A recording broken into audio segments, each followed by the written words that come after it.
Hello and welcome back to part 2 of the Chinese statue.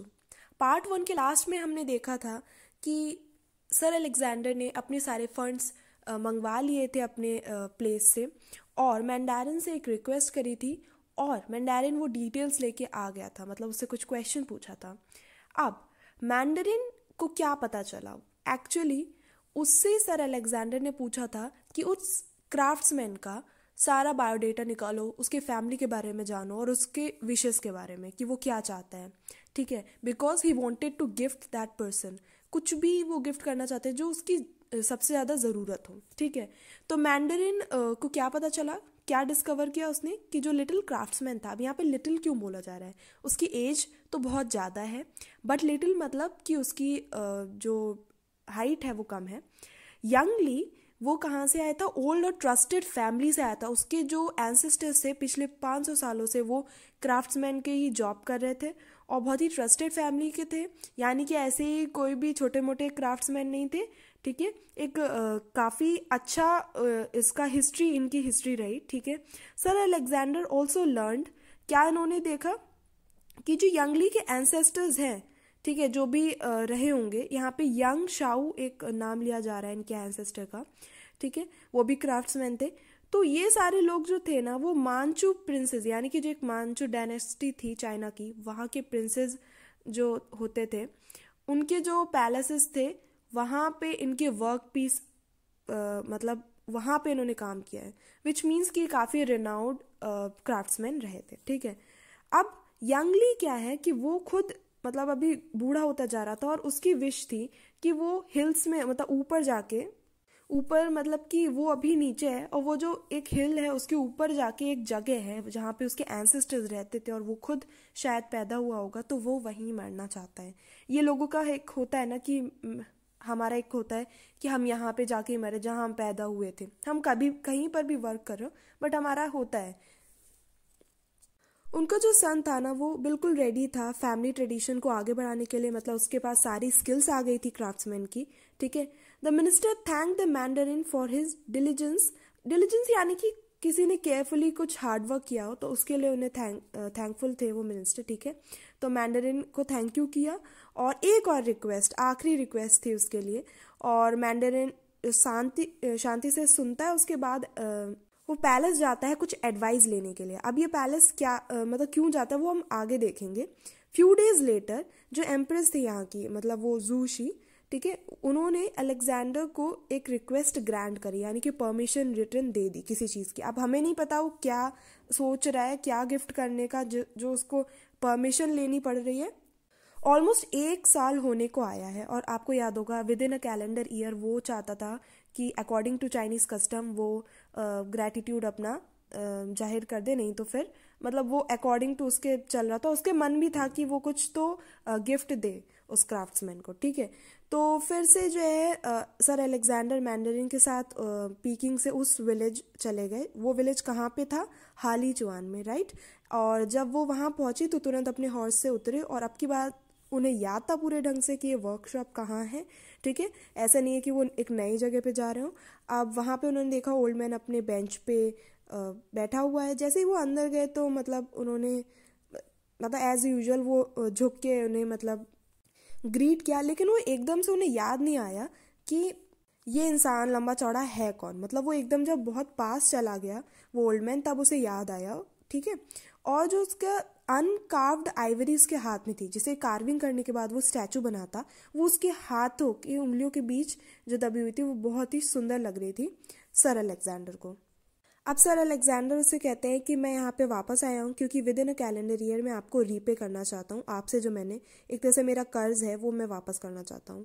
तो फिर वो कहता है योर एक्सीलेंसी, इसकी क्या ज़रूरत थी, मेरी फैमिली इतनी ऑनर्ड फील करती है क्योंकि आपके ग्रेट एम्बेसी में वो वहाँ रहेगा। अब ग्रेट एम्बेसी यानी मतलब एम्बेसी होता है कोई भी रेसिडेंस होता है ना जो हमें गवर्नमेंट की तरफ से मिलता है, तो जो एम्बेसडर का घर होता है वो वही एम्बेसी होता है। ठीक है, and may one day be admired by the people of your own land, और शायद एक दिन आप इसे अपनी जगह ले जाओ, यानी कि इंग्लैंड ले जाओ, अभी तो आप चाइना में हो, तो वहाँ के लोग भी उसे देखें, तो मेरी फैमिली तो वैसे भी ऑनर्ड है।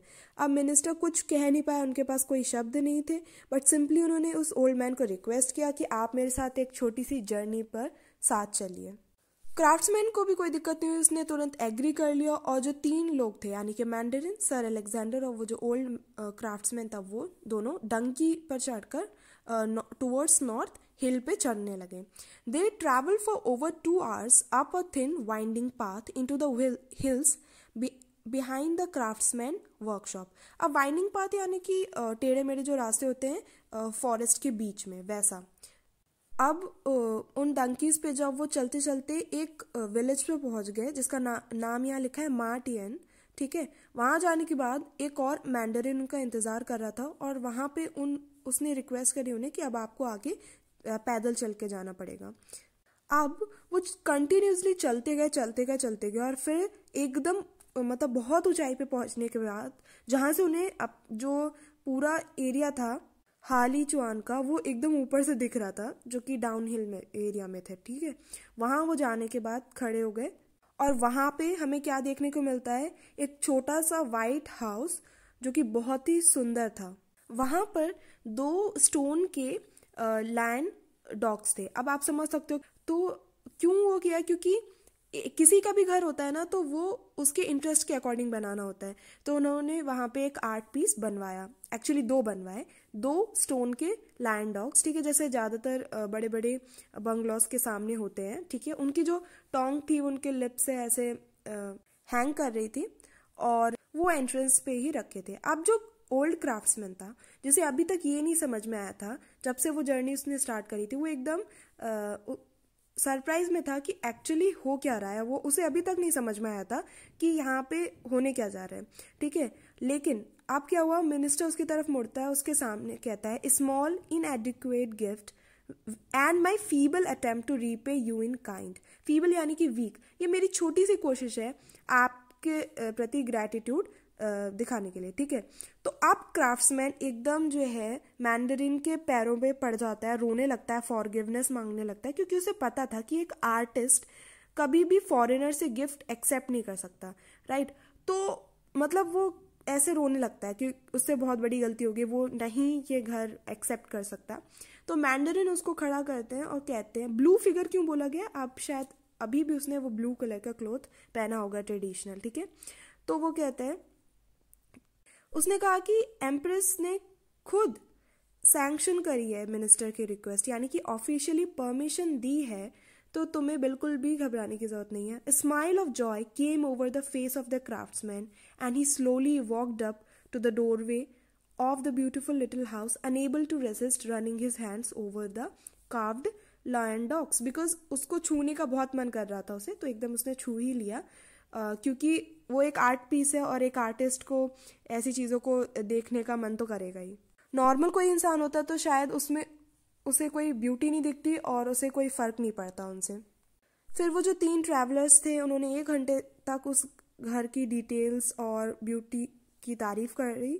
1 घंटे वहां रुकने के बाद वो दोनों वापस आ गए, ठीक है। मैंडरिन वहीं रुक गया होगा, और उसके बाद जो है वो लोग हाली चुआन में जो वर्कशॉप थी वहां वो नीचे नॉर्थ में वापस आ गए होंगे, साउथ में सॉरी। फिर द 2 men thus parted, यानी कि उन दोनों ने एक दूसरे को ग्रीट किया, और सर अलेक्जेंडर फिर से अपनी एम्बेसी में जाने लगे। उस नाइट वो एकदम सेटिस्फाइड थे, कंटेंट यानी कि सेटिस्फाइड थे अपने कामों से, और इस बात से बहुत खुश थे कि उन्होंने जो किया उसको मैंडरिन और उनकी पत्नी यानी कि लेडी हीथकोट दोनों ने ही अप्रूव कर दिया था। अब क्या हुआ, जो मिनिस्टर थे उन्होंने अपनी जो ड्यूटी का टूर है पीकिंग में या बीजिंग में, वो उनका 3 साल का वो खत्म हो गया, ठीक है। और एम्प्रेस ने उन्हें सिल्वर स्टार ऑफ चाइना, एक अवार्ड है, उससे ऑनर किया, एंड एक और उन्हें प्राइज मिला KCVO, ठीक है। इसका फुल फॉर्म होता है night commander of the royal Victorian order.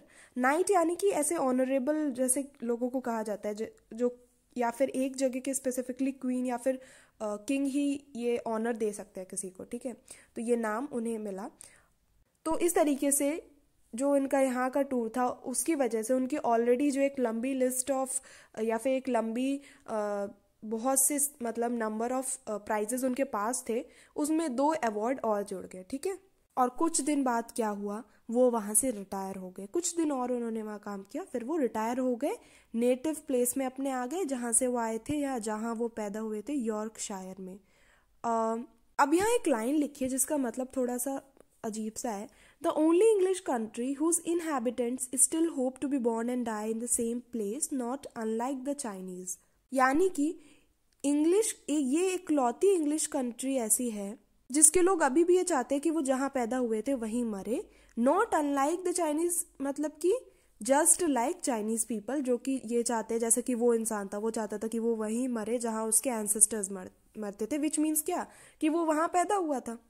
Sir Alexander spent his final years in the home of his late father with his wife, ठीक है। तो अभी हमने देखा कि ये लोग भी वहीं मरना चाहते हैं जहाँ इनके एंसेस्टर्स थे, तो ये अपने पापा के घर पे जाके रुक गए, अपने साथ अपने चहीते मिंग एम्परर को भी ले गए, और वहाँ पे अपने ड्राइंग रूम के मेंटल पीस पे इन्होंने वहाँ सेंटर पे रख दिया उस स्टैचू को, जैसे कि और लोग भी आए तो वो भी उसे देख सके और उसकी तारीफ कर सके।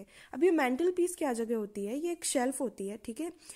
मतलब जहाँ पे भी इनकी फायर जल रही होती है ना, फायर प्लेस होती है, उसकी जस्ट ऊपर जगह होती है, आपने देखा होगा हर जगह, तो वहीं पे काफ़ी कुछ रखा जाता है, तो वहाँ पे सेंटर में इन्होंने ये रखा था। अब बिकॉज ये बहुत ही डिसिप्लिन्ड मैन थे और सब कुछ ऑर्डर में करते थे, कोई गलती इनसे नहीं होती थी, तो इन्होंने एक लॉन्ग और डिटेल्ड विल लिखी कि इनके मरने के बाद क्या क्या होना चाहिए, राइट, और वसीयत लिखी, इन विच इन्होंने बिल्कुल क्लियर इंस्ट्रक्शंस दिए थे कि कैसे जो इनकी वसीयत है उसका क्या होगा, और उसमें यह भी इंक्लूडेड था कि उसके जो लिटिल स्टैचू है उसका क्या होगा उनकी डेथ के बाद। तो उन्होंने क्या किया, उसको हैंड ओवर किया, जो एम्परर कंग थे उनको हैंड ओवर किया अपने सन को, अपने फर्स्ट सन को। यहाँ बिक्यूथित का मतलब यही है कि हैंड ओवर। और उन्होंने अपने बेटे से कहा कि तुम भी ऐसा ही करना, अपने पहले बेटे को या पहली डॉटर को देना, अगर मतलब बेटा नहीं है, मेल लाइन फैल्टर्ड, यानी कि कोई भी तुम्हारा मेल चाइल्ड नहीं हो तो अपनी डॉटर को दे देना। और इन्होंने एक उसमें रूल लिखा था कि कभी भी इस स्टैचू को हमारे फैमिली का कोई इंसान बेचेगा नहीं, अनलेस कि हमारी फैमिली का ऑनर जो है बहुत डेंजर में हो, कि बहुत ज़्यादा गंभीर स्थिति हो तो किसी को बेचना पड़ जाए, या कुछ भी ऐसा हो जाए कि चोरी हो जाए, ये सारी चीज़ें, ठीक है। अब क्या देखते हैं हम लोग, सर अलेक्जेंडर हीथकोट मर जाते हैं मिडनाइट में, ठीक है, जब वो 70 ईयर्स के हो जाते हैं, ठीक है। अब उनका जो पहला बच्चा था मेजर जेम्स हीथकोट, कैसे पता चल रहा है इनके नाम से कि ये क्या करते हैं, मेजर यानी कि ये कोई आर्मी मैन है। जैसे कि अलेक्जेंडर हीथकोट के जो पिता थे वो भी आर्मी मैन थे, बट इन्होंने पॉलिटिक्स में जाने का सोचा, राइट, या फिर कह सकते हैं एडमिनिस्ट्रेशन में जाने का सोचा, लेकिन इनका बेटा क्या हुआ, आर्मी मैन ही बना है। एक्चुअली इनका बेटा जो था जेम्स हीथकोट, वो क्वीन को सर्व कर रहा था, मतलब कि उनकी कंट्री को रिप्रेजेंट करने के लिए वो लड़ाई में गया हुआ था, बोअर वार में, ठीक है। और उसी टाइम उनके जो फादर, इनकी डेथ हो गई थी, तो फिर वो मालिक बन गया था उस मिंग एम्परर का उस टाइम पे, राइट। अब जैसा कि मैं आपको ऑलरेडी बता चुकी हूँ, तो जो मेजर था वो एक फाइटिंग मैन था, ठीक है। और ड्यूक एक हायर ऑफिसर या फिर रूलर होता है, ठीक है। जैसे कि एक प्रिंस होता है तो उसका एक खून का रिश्ता होता है जो पहले राजा था उससे, राइट। बट ड्यूक ऐसा जरूरी नहीं है, ड्यूकडम किसी को दी जा सकती है कि, और किंगडम से छोटी होती है ड्यूकडम, और कोई राजा किसी ड्यूक को दे सकता है कुछ हिस्सा कि ये लो तुम्हारे अंडर आता है, ठीक है। तो इस तरीके से होता है। तो ये प्रिंस तो नहीं होते हैं, बहुत टाइम ऐसा होता है कि अलग से इन्होंने छोटा सा एक छोटे राजा टाइप के होते हैं, ठीक है। तो वेलिंगटन के ड्यूक हैं, उनकी जो रेजिमेंट यानी कि आर्मी है, उसका ये पार्ट थे। And although he had little interest in culture, even he could see the family heirloom was no ordinary treasure. तो यहाँ पे बोला जा रहा है कि इवन दो उसको इंटरेस्ट नहीं था कल्चर वगैरह में, बट ये तो उसे पता था कि ये बहुत ज़्यादा इंपॉर्टेंट और महंगी चीज़ है, ठीक है। तो फिर उन्होंने क्या किया, रेजिमेंटल मेस यानी कि डाइनिंग टेबल जो उनकी थी हैलीफैक्स में, वहाँ पे उसके बीचों बीच उसने उसे सजा दिया। अब जैसे क्या हो जैसे कि और भी उसके डाइनिंग रूम में जो ब्रदर्स, इसमें लिखा है ब्रदर ऑफिसर्स, यानी कि उसके जो दोस्त हैं उसके साथ काम कर रहे हैं ऑफिसर्स, वो भी देख सके और उसे अप्रिशिएट कर सके। हैलिफैक्स एक टाउन है कनाडा में, ठीक है। When James Heathcote became colonel, अब ये कोलोनल यानी कि जो रेजिमेंट है उसका एक तरह से हेड बन जाना, तो वो उसको प्रमोशन मिलता गया होगा, तो एक समय ऐसा आया कि वो कोलोनल बन गया। उसके बाद जो है उस एम्परर को उसने उन ट्रॉफीज के बगल में रख दिया जो उसने जीती थी, बिकॉज क्योंकि उसने बहुत सारी अचीवमेंट्स की थी, वाटरलू और Sebastopol in the Crimea and Madrid, यानी कि यहाँ की लड़ाइयों में उसने ये जीते होंगे, ठीक है। And there the Ming statue remain until the colonel's retirement to his father's house in Yorkshire. अब यहाँ से हमें समझ में आया है कि यॉर्कशायर में वापस आ गया, क्यों? क्योंकि अब ये बूढ़ा हो गया है, रिटायर होने का आया है, और ये जहाँ पैदा हुआ था, तो ये लोग चाहते हैं कि जहाँ पैदा हुए थे वहीं मरे। When the emperor returned once again to the drawing room mantelpiece, तो अब फिर से ये उसी जगह आ गया, उस घर के मेंटल पीस पे, right. The colonel was not a man to disobey his late father, तो बिल्कुल एक आर्मी मैन था और अपने फादर की बहुत रिस्पेक्ट करता था, even in death, and he left clear instructions that the heirloom must always be passed on the first born of the Heathcotes. तो इसने भी वही इंस्ट्रक्शन दिया कि हीथकोट का जो पहला बच्चा उनका जो भी होगा उसको ये मिलना चाहिए एज अ वसीयत। Colonel James Heathcote MC did not die a soldier's death. He simply fell asleep one night by the fire, the Yorkshire post on his lap. Lap यानी कि गोद में, ठीक है। तो एक्चुअली यहाँ पे क्या बोल रहे हैं कि वो सोल्जर की डेथ नहीं मरे, यानी कि बैटल फील्ड में लड़ते लड़ते, ये होती है एक सोल्जर की टिपिकल डेथ, राइट। बट वो ऐसे नहीं मरे, वो रिटायर हो चुके थे आराम से। एक रात वो यॉर्कशायर पोस्ट यानी कि एक न्यूज़पेपर का नाम है, वो अपने गोद में रखे हुए थे और फिर वो वहीं पे मतलब सो गए होंगे और उनकी डेथ हो गई, ठीक है। The colonel's firstborn, the Reverend Alexander Heathcote, was at the time presiding over a small flock in the parish of Muchadam in Hertfordshire. तो इसका क्या मतलब हुआ? अब जो इनके बेटे थे, ठीक है, एक्चुअली जेम्स हीथकोट ने अपने बेटे का नाम अपने पापा के नाम से सेम रख दिया है ना, बट ये बात है कि ये रिलीजियस फील्ड में है, ठीक है। तो कंफ्यूज बिल्कुल मत होना। रेवरेंड एलेक्जेंडर हीथकोट ये नाम सेम है बट फील्ड अलग है, ठीक है।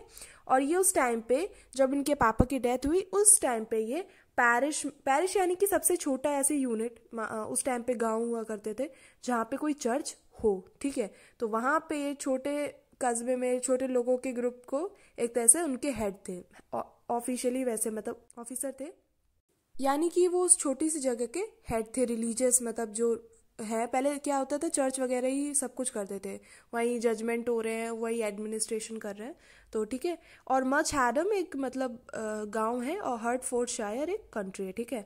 After burying his father with military honours, ठीक है, तो उनके पापा क्या थे? मिलिट्री आर्मी मैन थे, राइट। तो मिलिट्री ऑनर्स के अकॉर्डिंग उनको बरी करने के बाद he placed the little Ming statue on the mantelpiece of the vicarage. अभी मैंटल पीस तो वही है जो मैंने आपको बताया था पहले। विकारेज यानी कि वो जगह जहाँ पे विकार रहते हैं। विकार क्या होता है? ये ऑफिसर्स होते हैं, ठीक है, रिलीजियस ऑफिसर्स, ठीक है। Few members of the Mothers' Union appreciated the masterpiece, ठीक है। मदर्स यूनियन आई थिंक ये वो यूनियन ही है, यहाँ पे बताया जा रहा है। मदर्स यूनियन वैसे तो एक चैरिटी की यूनियन होती है जो मतलब गरीब लोगों की या फिर कुछ फैमिलीज उनको सपोर्ट करने के लिए होती है। तो एज अ मदर जैसे किसी की हेल्प करना, वैसा है मतलब इसका, वही नाम है मदर्स यूनियन, ठीक है। और वहाँ के कुछ लोगों ने मतलब वो आते जाते रहते होंगे चर्च वगैरह में, तो कुछ लोगों ने उसकी तारीफ करी। और वैसे जो ओल्ड लेडीज वहाँ पे आती थी, क्योंकि वो छोटी सी जगह थी ना, वहाँ लोग ही इतने कम थे, तो वो उसकी डेलिकेट कार्विंग वगैरह की तारीफ कर दिया करते थे। लेकिन ज़्यादा तारीफ अभी यहाँ पे इस स्टैचू को नहीं मिल रही थी क्योंकि लोग ही नहीं थे उतने, right. And it was not until the reverend become the right reverend, यानी कि जब ये बिशॉप बन गए उस टाइम पे क्या हुआ? लिटिल स्टैचू क्या है? बिशॉप के पैलेस में आ गया, जहाँ पे वो ऑफिशियल रेसिडेंस होता है, ठीक है, वहाँ पे रेजिडेंस में आ गए। आफ्टर द एम्परर अट्रैक्टेड, ओ उसके बाद क्या हुआ? एम्परर को काफ़ी लोग ऐसे मिल गए जो उसकी तारीफ कर पाए, ओके मतलब कि उस स्टैचू की बहुत तारीफ होने लगी, ठीक है। Many of those who visited the palace and heard the story of how the bishop's grandfather has अब देखो कई लोगों ने सुनी कहानी, ठीक है, तो फैसिनेटेड एकदम, मतलब सोचते थे कि डिस्पैरिटी कितनी है, मतलब कि कितना बड़ा डिफरेंस है वो इतने प्यारे स्टैचू और उसके बेस के बीच में, क्योंकि उसका बेस एकदम ऐसा मतलब नॉर्मल सा है, राइट, ऐसा लोगों को लगता है। लेकिन अभी आगे हम देखेंगे क्या होता है, ठीक है। और बार बार ये बताने की कोशिश की जा रही है कि कितना इंपॉर्टेंट स्टैचू है, राइट, क्योंकि पीढ़ी दर पीढ़ी इसको कितने ध्यान से रखा जा रहा है, ठीक है। और उसकी जो स्टोरी ये हुआ करती थी आफ्टर, जैसे हम कर लेते हैं डिनर, तो आफ्टर डिनर की काफ़ी अच्छी स्टोरी बन जाया करती थी, क्योंकि ये जो बिशप थे वो कैसे इनके ग्रैंडफादर सर अलेक्जेंडर हीथकोट ने कैसे उसको कहाँ से लाए और कैसे लाए, वो पूरी स्टोरी बताया करते थे। तो काफ़ी अच्छी एक स्टोरी बन जाया करती थी बताने के लिए लोगों को, right. God takes even his own ambassadors. अब भाई एम्बेसडर्स क्या होते हैं, हमने देखा था सर अलेक्जेंडर हीथकोट भी एम्बेसडर थे, यानी कि एक कंट्री से दूसरे कंट्री मैसेंजर के तौर पे। अब यहाँ पे क्या बोल रहे हैं कि गॉड अपने मैसेंजर ही खुद ले लेते हैं। पहले क्या बोला जाता था, बिशॉप, प्रीस्ट, अभी भी हम लोग कहते हैं कि ये भगवान का एक तरह से मैसेज हमें दे रहे हैं, जो नॉलेज भगवान और हमारे बीच में एक तरह से मैसेंजर का काम कर रहे हैं और उनकी नॉलेज हमें दे रहे हैं, right.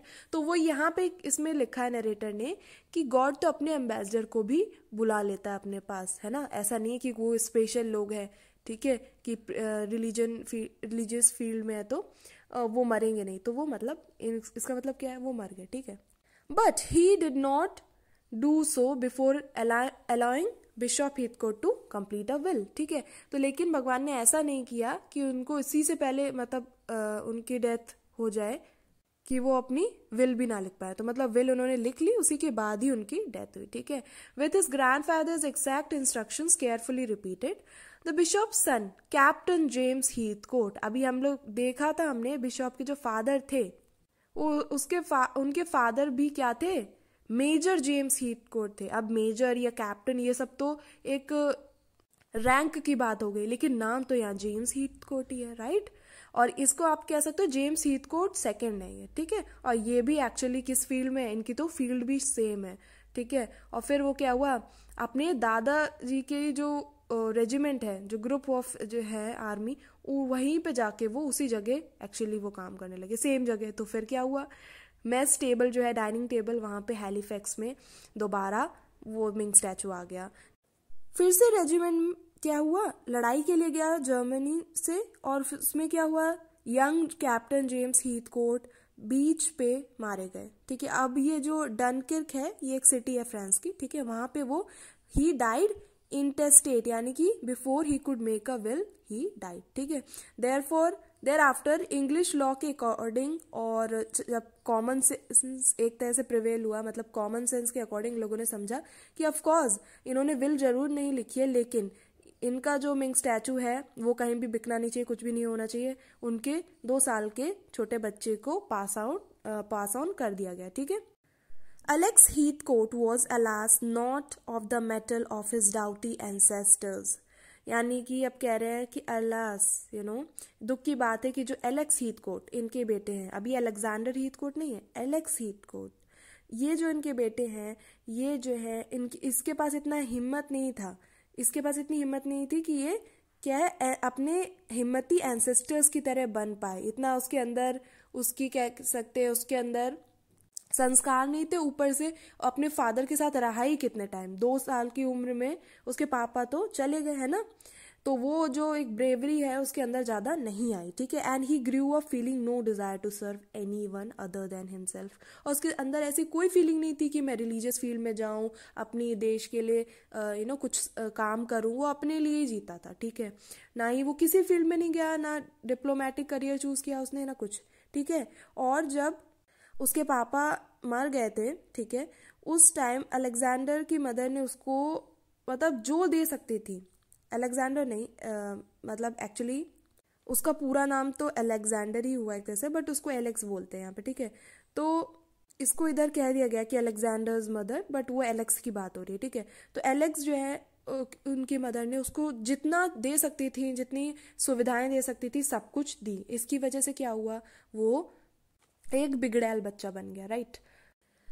Alexander's mother lavished everything on the boy that her meager income would allow, मतलब कि जितना ही उनको छोटी बहुत इनकम मिलती थी ना, मियाग्रे यानी कि डेफिशिएंट इनकम जो मिलती थी, वो जितना भी था वो उस बच्चे पे न्यौछावर करे जाती थी, ठीक है ना। लाविश्ड मतलब कि ये ज़्यादा लाड़ प्यार, ठीक है। और उससे भी कोई हेल्प नहीं हुई। उनका बेटा एक बिगड़ैल बच्चा बन गया, वो खुश नहीं रहता था अपनी मम्मी की इतनी, मतलब उनसे इतने पैसे लेने के बाद भी उसको लगता था कि मेरी मम्मी मेरे लिए कुछ नहीं कर रही। और मतलब एक तरह से वो, अगर उसके ग्रैंड मदर की वर्ड्स में हम बताएं तो सेल्फिश, एक स्पॉइल्ड लिटिल ब्रैट था वो लड़का। यानी कि स्पॉइल्ड यानी कि बिगड़ैल छोटा लड़का, ठीक है। ब्रैट मतलब ऐसे कह देते हैं लड़का, ठीक है। और चाइल्ड यानी कि, ठीक है। और सेल्फिश भी था, मतलब दूसरों को सर्व ही नहीं करना चाहता था, ऐसा था ना।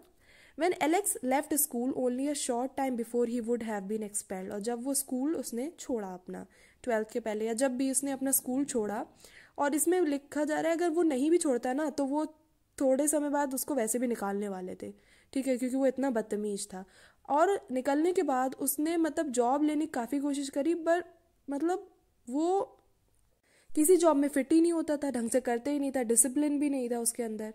और ऐसा लगता था उसके लिए ज़रूरी है कि वो उस अपने जितने उसके पैसे हैं, है ना, जिससे के साथ वो थोड़ा हिसाब कर पाए, जितना उसकी इनकम है उसकी मदर की, ठीक है, उससे वो ज़्यादा ही हमेशा उसको खर्च करना होता था। ऐसा लगता था कि ये उसकी नेसेसरी है, ठीक है, उसके लिए बहुत ज़रूरी है कि वो ज़्यादा ही यूज़ करे, ज़्यादा स्पेंड करे, ठीक है। और जो उनकी माँ थी, ठीक है, द गुड लेडी, और उन्होंने क्या डिसाइड किया कि अब वो ये इस टाइप की लाइफ नहीं जी सकती, और वो अपने बाकी हीथ कोर्ट को जाके ज्वाइन कर लिया। यॉर्कशायर में नहीं कि वो वहां जाके मरेंगी या रिटायर होगी, नहीं, हेवन में, यानी कि उन्होंने शायद सुसाइड कर लिया होगा, या फिर मतलब ऐसे बीमार रहने लगी होंगी बहुत ज़्यादा, उसके बाद ऐसे डिप्रेशन वगैरह से डेथ हो गई होगी, ठीक है। मतलब कि इतना ज़्यादा वो बच्चा उन्हें परेशान कर रहा था। अब तो वो बच्चा नहीं बड़ा हो गया था।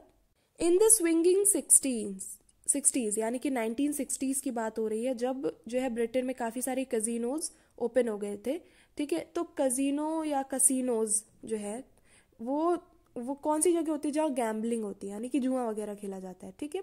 तो वहाँ पे क्या हुआ, एलेक्स ने अपने आप को कन्विंस कर लिया कि अरे उसके पास एक ऐसा तरीका है जो हमेशा काम करेगा और वो हमेशा जुए में जीत ही जाएगा। ऐसा उसने डेवलप किया एक सिस्टम, ठीक है। और यहाँ पे राउलेट मतलब कि यही है जो कसिनो में गेम्स वगैरह होते हैं, ठीक है। और उसको ऐसा लगता था कि इस तरीके से वो कभी भी हारेगा नहीं, मतलब it is impossible for him to lose, ठीक है। पर लेकिन वो हारता ही था, और उसके बाद अपने सिस्टम को वो और पक्का कर लेता था, उसमें कुछ और चेंजेस करता था, ठीक है। ऐसे ही लोगों को लगता है कि वो जीतेंगे, अगली बार जीतेंगे, पिछली बार जो हारे थे वो अभी रिकवर कर लेंगे और बहुत ज़्यादा पैसा कमा लेंगे, ऐसा कई लोगों को लगता है, लेकिन जीतते तो बहुत कम है ना, राइट। प्रॉम्प्टली यानी कि इमिडिएटली फिर वो अपने सिस्टम को रिफाइन करता था, और उसके बाद फिर और ज़्यादा हार जाता था, फिर रिफाइन करता था, फिर हार जाता था। अब ऐसी समय आ गया कि उसे चीज़ें मतलब रुपए बोरो करने पड़े, और जैसे कि वो अपने लॉसेस को कवर करे, यानी कि उसको लगता था उसको जितना अभी लॉस हुआ था अभी उसको अकल नहीं आई, उसने सोचा थोड़ा सा अभी सिस्टम और रिफाइन करता हूँ और उसके बाद खेलता हूँ और अपने लॉस को कवर करता हूँ, ठीक है। ही कुड ऑलवेज, अब उसके मन में क्या आता था कि if the worst came to the worst, यानी कि बुरे से बुरा अगर कुछ हो गया, कुछ भी हो गया, तो उसके पास वो लिटिल मिंग स्टैचू तो है ही ना, है ना। मतलब कि उस वो बेच देगा, है ना। और क्या हुआ, the worst did come to the worst, यानी कि जो है बुरे से बुरा जो होना था वही हो गया, ठीक है। क्या हो गया, जैसे कि उसकी जो उसने पैसे बोरो करे थे वो बढ़ते गए, तो अब क्या हुआ, जो कसिनोज थे वो जो है, अब क्या हुआ, एक दिन फाइनली एक मंडे मॉर्निंग में एलेक्स रिसीव्ड एन अनसोलिसिएटेड, मतलब कि अनचाही, मतलब उसने सोचा नहीं था ऐसी उसे कॉल आएगी, वो उसने कॉल रिसीव करी जो कि 2 जेंटलमैन ने करी थी, और जो कि ऐसा लग रहा था कि वो डिटरमाइंड है कुछ उससे 8,000 पाउंड्स इकट्ठा करने के लिए, जो कि उसने उनके मास्टर्स से ले रखे थे, यानी कि जिस इंसान से इसने पैसे बोरो कर रखे थे 8,000 pounds, which is approximately equal to 8 lakh rupees, ठीक है ना। तो वो मास्टर ने क्या किया, 2 जेंटलमैन, अब यहाँ जेंटलमैन ऐसे ही बोला गया है, आयरनी है, ये बाउंसर्स हैं, ठीक है। ये मतलब एक तरह से हट्टे कट्टे लोग हैं जो कि उससे कॉल पे कह रहे हैं कि मान जाओ नहीं तो फिर हम आ जाएंगे, and hinted at bodily harm if the matter was not dealt with within 14 days, यानी कि उन्होंने इनडायरेक्टली उसे ये हिंट किया कि तुम्हारे शरीर को बॉडीली हार्म हो सकता है, ठीक है, अगर 14 दिन के अंदर ये मैटर नहीं खत्म करा, पैसे नहीं दिए। अब अलेक्जेंडर बहुत डर गया। उसने क्या सोचा कि अब तो वही समय आ गया है, मेरे ग्रेट ग्रेट ग्रैंडफादर के जो इंस्ट्रक्शन था वही एग्जैक्टली अभी सिचुएशन आ गई है कि मेरी फैमिली का ऑनर जो है वो जो है स्टेक पे आने की बहुत ज़्यादा डेंजर में है ना। और अब तो मतलब वो एक तरह से एक्सक्यूज दे रहा है कि अब तो मैं बेच ही सकता हूँ, राइट। अब एलेक्स ने वो लिटिल एम्परर हटा दिया मेंटल पीस से, ठीक है, और वो कहाँ रहता था, कैडोगन गार्डन्स फ्लैट में, ठीक है, और अपने उस डेलिकेट हैंडवर्क को स्टेयर करा। और एटलीस्ट मतलब भगवान न जाने कैसे, बट उसके अंदर थोड़ी सी एकदम सैडनेस थी कि जो है वो उसका फैमिली हेirloom अब चला जाएगा। अब क्या हुआ, वो बॉन्ड स्ट्रीट चला गया और उस स्ट्रीट में जाके वहाँ पे साउथ बाय मतलब वही कंपनी है जो कि ये नीलामी वगैरह कराती है, वहाँ पे उसने सारे इंस्ट्रक्शंस दे दिया कि कैसे ऑक्शन के लिए इस स्टैचू को रखना है। जो हेड था ना ओरिएंटल डिपार्टमेंट, यानी कि अब ओरिएंटल डिपार्टमेंट यानी कि जहाँ पे स्टडी होती है ऐसी पुरानी हिस्टोरिकल चीज़ों की, वहाँ पे एक पेल, उसका जो हेड था उस डिपार्टमेंट का, वो पेल यानी कि हल्के कलर का थिन मैन था। वो फ्रंट डेस्क पे आया, डेस्क पर, और उसने मास्टरपीस के बारे में थोड़ा सा डिस्कशन चालू किया। अब एलेक्स के बारे में देखो क्या लिखा है, Alex looking not unlike the Ming statue he was holding so lovingly in his hands. तो वो इंसान जो है किससे डिस्कशन करने लगा, एलेक्स से। और वो एलेक्स एक्चुअली कैसा दिख रहा था, मिंग स्टैचू जैसे ही दिख रहा था, वही स्टैचू जो उसने अपने हाथ में बहुत प्यार से पकड़ा हुआ था। अब प्यार से क्यों पकड़ा हुआ था भाई, टूट ना जाए, पैसे मिलने वाले हैं ना उससे। अब वो कहते हैं कि अभी कुछ दिन तो मुझे लग जाएंगे इसकी ट्रू वैल्यू एस्टिमेट करने में। तो एक जैसे बिल्ली साउंड निकालती है ना गुर्राने गुर्राने की नहीं, मतलब एकदम हैप्पीनेस में एक तरह से, वैसे ही जो है अलेक्जेंडर ने he purred but I feel confident on a cursory glance. अच्छा, मतलब वो ओरिएंटलिस्ट जो था या ओरिएंटल डिपार्टमेंट का हेड, उसने कहा, खुशी के साथ कहा, क्योंकि भाई ऐसा पीस आया ना उसके यहाँ, तो कहता है कि मुझे तो एक क्विक और शॉर्ट, जो कर्सरी मतलब ये होता है क्विक ग्लैंस से ही ऐसा समझ में आ रहा है कि ये पेन क्यू ने ही बनाया है, जैसा कि आपने कहा है, ठीक है। अलेक्जेंडर क्या कहता है, that's no problem as long as you can let me know what it's worth, ठीक है, विद इन 14 days, ठीक है। तो भाई कोई दिक्कत नहीं है, एज लॉन्ग एज आप 14 दिन के अंदर ही मेरे को बता दो ये कितने रुपए का है। Oh certainly replied the expert, I feel sure I could give you a floor price by Friday, ठीक है। तो मैं बता दूंगा कितना कम से कम फ्लोर, कम से कम इसका प्राइस हो सकता है। आप बोली लगाने में तो लोग जिसे जितना पसंद आ जाए वो तो बढ़ाते जाएगा, बट कम से कम कितना प्राइस है मैं आपको फ्राइडे तक बता दूंगा, ठीक है। Couldn't be better said Alex. Monday को उसको कॉल आई थी और फ्राइडे को वो कह रहा है कि फ्राइडे तक मैं आपको बता दूंगा, ठीक है। कुडेंट बी बेटर, ठीक है। अब क्या हुआ, during that week he contacted all his creditors यानी कि जिससे उसने कर्जा लिया था, and without exception they were prepare to wait and learn the appraisal यानी कि जो मूल्यांकन यानी कि पैसे एस्टिमेट किया जा रहा था, वो सारे लोग वेट कर रहे थे कितने पैसे निकल के आते हैं, ठीक है ना। Alex duly return to Bond Street on the Friday, और वो बड़े स्माइल के साथ जा रहा था वहाँ पे, और वो जानता था कि जो है what his great great grandfather had paid for the piece and felt sure that the statue must be worth more than 10,000 pounds। उसको जरूरत थी 8,000 pounds की, और वो ये सोच रहा था कि उसके ग्रेट ग्रेट ग्रैंडफादर ने कितना बड़ा एक घर बनवाया था, तो इस हिसाब से कम 10,000 पाउंड तो बनते ही है ना। A sum that would not only yield him enough to cover all his debts but leave him a little over to try out new refined system, ठीक है। तो अभी भी वो माना नहीं है, वो क्या कह रहा है कि इतने से मेरा कर्जा भी चला जाएगा और 2,000 रुपये तो फिर भी बचेंगे ना, 2,000 पाउंड, उससे मैं एक और सिस्टम बना के उसको पक्का करूंगा। और जैसे ही वो साउथ बेस के स्टेप्स चल रहा था, साउथ बाइज या जो भी कहते हो, ठीक है, वो थैंक कर रहा था अपने ग्रेट ग्रेट ग्रैंडफादर को कि भाई आपने एक ऐसी चीज़ मेरे को दी है, ठीक है। He asked the girl on reception कि वो अगर उस हेड से बात कर पाए, तो उन्होंने अपना एक इंटरनल कॉल पिक किया फ़ोन, है ना, उसने अपने एक्सपर्ट को बुलाया, ठीक है, और उसने कहा कि थोड़ी देर बाद वो आ जाएंगे, ठीक है। और वो एकदम सीरियसली, मतलब एकदम सीरियस सॉम्बर फेस लेकर वहाँ बैठ गया जाके फ्रंट डेस्क पर, जहाँ पे उसे इंतज़ार करना था। एलेक्स का हार्ट एकदम सैंक हो रहा था जब उस इंसान ने बोलना स्टार्ट किया। वो इंसान उसके सामने आ गया था, ठीक है, और मतलब सैंक मतलब क्या है, उसका दिल एकदम धंसा जा रहा था दुख के कारण। A nice little piece your emperor, but unfortunately ये एक फेक है।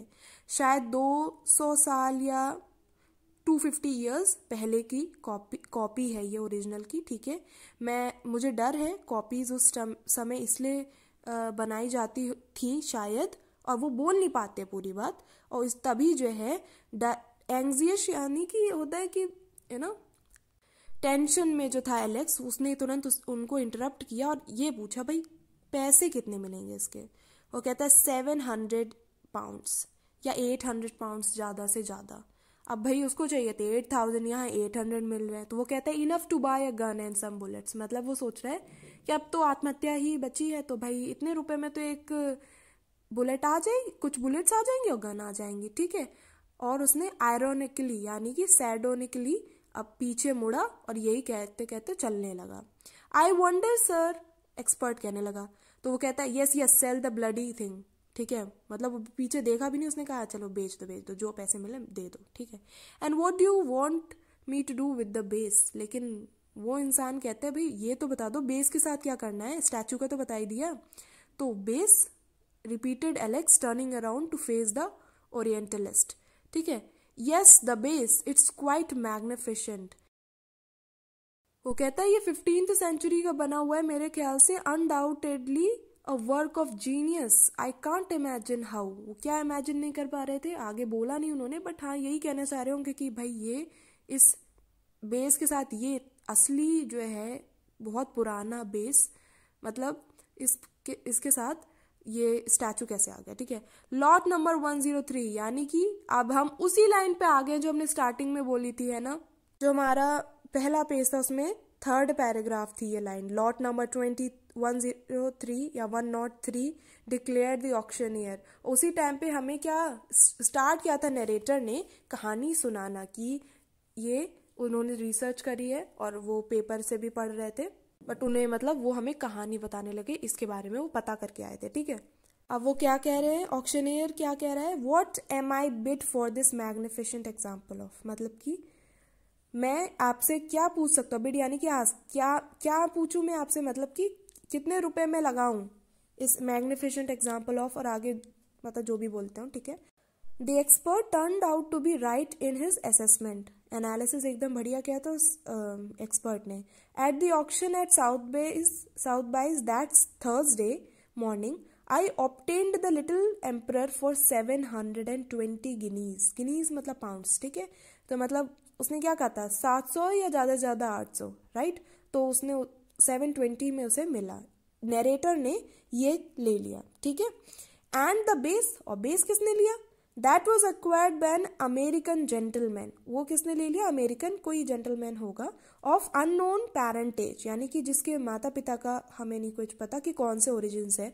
फॉर एग्जाम्पल हम कहते हैं ना कि तुम कहाँ के हो, या तुम्हारे मम्मी पापा कहाँ के हैं, तुम कहाँ के मतलब कि तुम कहाँ पैदा हुए। तो फॉर एग्जाम्पल आपके मॉम एंड डैड में से मान लो किसी और देश के हैं, ठीक है, तो मतलब आपको उस हिसाब से बोला जाएगा एंग्लो इंडियन, है ना। ओरिजिन आपकी क्या है वो चीज बोले जा रहे हैं यहाँ पे।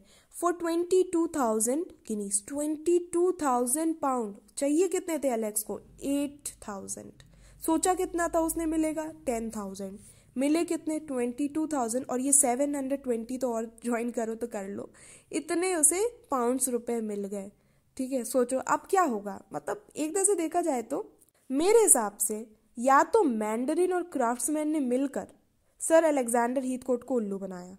भाई कि जो है कैसे हो सकता है कि पता ना उस क्राफ्ट्समैन को, हो सकता है उस क्राफ्टमैन ने से इन दोनों को उल्लू बना दिया है, क्योंकि वो क्राफ्ट्समैन यानी कि उसे तो पता होना चाहिए ना, उसे इतनी नॉलेज नहीं, इतने सालों से उसके घर पे है?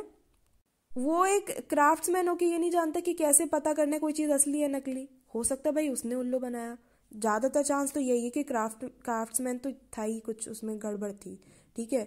अच्छा दिख रहा था, पता नहीं अब उसका, ठीक है। और या ये भी हो सकता है कि उसके एंसेस्टर्स में से बीच में कहीं चोरी हो गया हो, या किसी ने उल्लू बना दिया हो, है ना। क्राफ्ट्समैन की लाइन में किसी ने सोचा चलो बेच दो, पैसे मिल जाएंगे, और यहाँ ये झूठा रख दो अपने घर पे, है ना, किसी को क्या ही पता चलेगा, है, ये सोचा हो सकता। तो जो भी है, अब हमें नहीं पता क्या है, बट बहुत फनी सी चीज़ है। जो मतलब लोग कहते थे कितनी बड़ी डिस्पैरिटी है बेस और उसमें, कितना डिफरेंस है, बेस पता नहीं कैसा सा है। अब जो जितना अच्छा सुंदर सा दिख रहा है, मेनली उससे नहीं मतलब है, वो कितना पुराना था बेस, उसकी वजह से उसकी वैल्यू थी, और वो जो स्टैचू था वो तो कॉपी निकला, जो हमने सोचा ही नहीं था, जिसकी वजह से मतलब इतने सालों से चल रहा है। अब एक फीलिंग की बात है, उस इंसान को, अलेक्जेंडर हीथकोट को मिला, और उसने उसकी एक तरह से पूरी कहानी में हमें ये देखने को मिल रहा है कि इतना अच्छा जेंटलमैन है, आर्ट एंड क्राफ्ट से उसका कितना प्यार है ना। और दूसरा कि वो क्राफ्ट्समैन का कितना रिस्पेक्ट करता है, उसको वापस भी देता है, ठीक है। तो बस यही है ये कहानी। मैंने तो कोशिश करी मैं आपको सारी इन्फॉर्मेशन दे पाऊँ, फिर भी आपको कहीं भी डाउट है ना तो एकदम पूछ लेना, ठीक है, और मैं आपको रिप्लाई कर दूंगी। चलो फिर, we are done with this chapter. It was a long one but yet interesting. और साथ में अब क्या करना है, क्वेश्चन आंसर्स करने हैं, राइट। तो अब आप क्वेश्चन आंसर्स करो और अपनी प्रिपरेशन करो एग्जाम के लिए। Till then, bye bye.